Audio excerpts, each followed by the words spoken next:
Welcome back again. Here is 4.1, Lesson 2, Part 2. We're talking about the examples in Charles' Law. Before we get into Charles' Law particularly, we should talk about why Kelvin is necessary. If the Kelvin scale of temperature wasn't making sense to you, maybe these two examples will help put it together for you.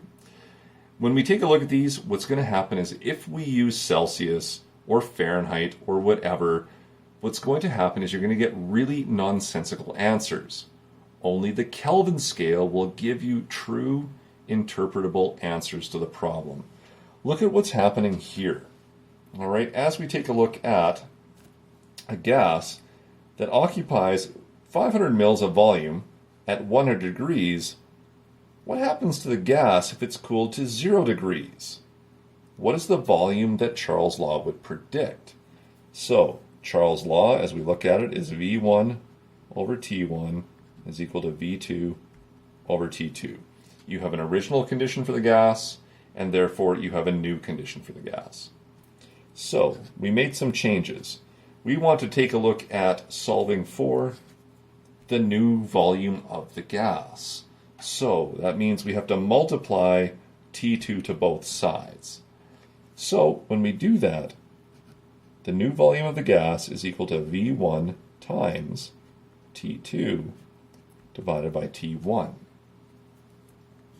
Let's put our numbers in. What happens now? V2 is equal to volume 1, which was 500 mils. We now add our temperature situations. T2 is 0 degrees C, all divided by 100 degrees C. Enter this into your calculator, and what do you get?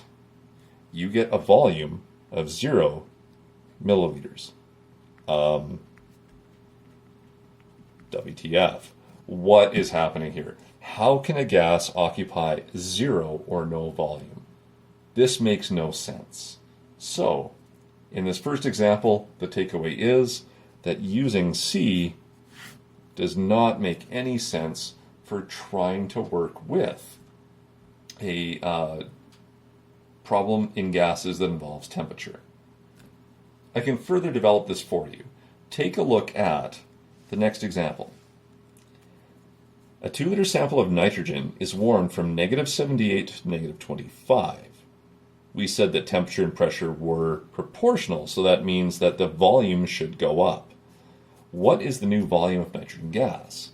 So, V1 over T1 is equal to V2 over T2. We're playing around here with the volume and temperature relationship.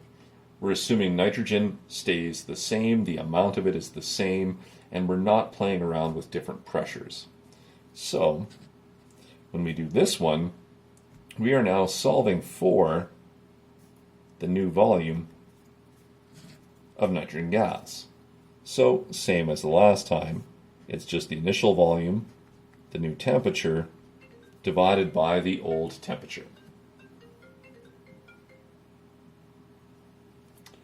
As we look at that, plunk in your numbers, and V2 and V2 is equal to the volume 1, which is 2 liters. We have the new temperature, 25, but it's negative 25 degrees C. Oops, sorry, there's a mistake here. This is plus 25. Apologies for the typo here. So we're trying to warm it to plus 25, but we're at negative 78 degrees C. Run it through your calculator.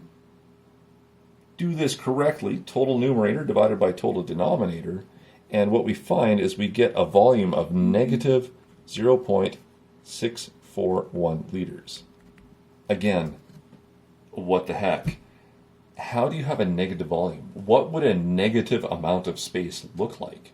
This is something that makes no sense, and all the math is falling apart. It's not that Charles' Law is wrong, it's having negatives and an arbitrary 0 in Celsius or Fahrenheit that is the wrong mistake. So what we need to do is deal with Kelvin. It has an absolute zero. Its zero is related to the energy, which is ultimately the measurement of temperature, and no negatives to mess up our calculations. So look what happens when we change to Kelvin. I have a 400 mil sample of a gas. It's at 283 Kelvin, 10 degrees C. And I'm going to warm it to 298 degrees Kelvin, which is 25 degrees C. The pressure and the amount of gas do not change, so what is the final volume? Looking at the same relationship here, which is Charles' law because you have volume and temperature, then the new volume, V2, is again equal to V1 times T2 over T1. But look at what happens when we take away the negatives and the arbitrary zero. So volume 2 is equal to volume 1, which is 400 mils. Temperature 2 is 298. 298 Kelvin. And we were originally at 283 Kelvin. Notice how I'm not using the words degrees for Kelvin. That term is kind of associated with the other measures of temperature. Kelvin is just a value.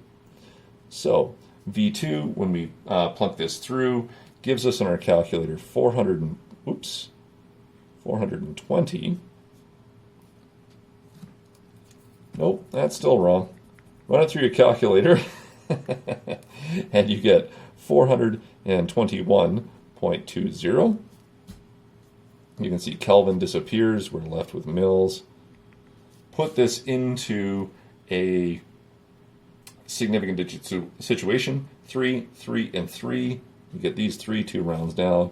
And so you get 420 mils. Now think about what Charles' law was talking about. He said this. Oops. This is not going well, but here we go.